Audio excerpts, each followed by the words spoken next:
Chapter 2, What You Want in a Friend.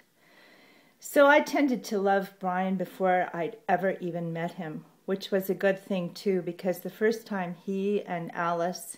and Jack and I went out to dinner on a double date at a Japanese restaurant in DuPont Circle, and we're seated on the tatami, and we're all very busy talking. Brian eventually had had enough of all that, and at one point he just yawned and stretched and put his chopsticks down and fell asleep, which I tend to admire in a friend, how Brian was already so at ease and so confident of the way our camaraderie would transpire that he knew he could relax and take it easy. In that true friends, of course, are the ones who don't make you nervous. And he'd fallen asleep on other dates as well, notably when the four of us arrived somewhat late for the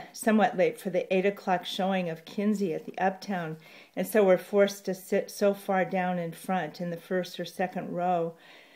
which is why our faces were all tipped up and illuminated with the light from the screen, and our mouths were open with what looked like awe, as if we were an illustration from Norman Rockwell of folks watching a movie about a spaceship of bright light arriving to save us, which is what I was going to mention to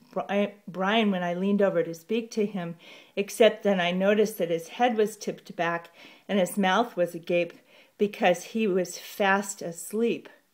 which I was then going to point out to Jack, except he also was asleep, which I was going to then laugh at with Alice, except her head was on Brian's shoulder and she was sleeping too.